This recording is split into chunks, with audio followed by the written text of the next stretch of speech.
5 friends every woman should have in her life. I don't know about you, but I think that it's kind of harder to make friends as an adult, right? Because everybody comes with an agenda. People don't just want to be your friends because of who you are. They want to be your friend because maybe you have something to offer, you have something going on in your life, or maybe you look good, you have money, you have a good job, and they feel that you can connect them. You know, people come with different kinds of agenda when you are an adult. So I feel like adult friendships are kind of harder. But if you have these types of friends in your life, you are made. You are good to go. Your life is beautiful. Hi, welcome back to my channel. My name is Olubunmi Mabel, and on this channel I talk about personal development for women, relationships, and marriage. So these are the 5 types of friends I believe as a woman you should have in your life. I know that, like I said earlier, adult friendships are kind of harder to form, but if you have these 5 types of friends in your life, or maybe 5 types of friends found in one person, I don't know, but if you have these 5 types of friendships in your life, you are good to go. The first type of friend is the truth sayer. This is somebody who tells you the truth whether you want it or not, whether you want to hear it or not. You know, as adults, you will think that as we grow, as we mature, it should be easier for us to have difficult and tough conversations, but this is so not, right? For you to tell your friend that, you know what, you were wrong, or this is terrible, you've done something terrible, right? Oh, this guy is not good for you, this relationship is not going to end well, you deserve better, you know, or you need to work on maybe a certain character flaw.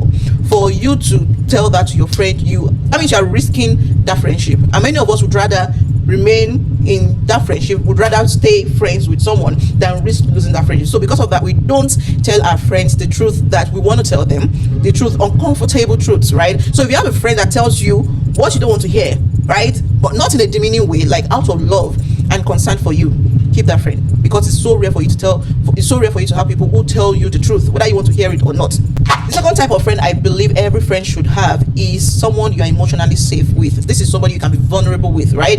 And you know, like as adults, it seems as we grow up, our vulnerability reduces. Why? Because maybe you've been burned in the past, you've been hurt, you've been disappointed. Because of that, we don't let people in. So if you have that friend who makes you feel at home, who makes you feel emotionally safe to tell them anything, you better keep that friend, because a lot of people these days are unhappy because they don't have someone to talk to. I'm telling you, they have things going on in their lives, they are going through so much, but they have no one to talk to. So it's not as much as what they are going through, but not being able to share whatever they are going through with someone. You know, there's this saying that problem shared is problem half solved.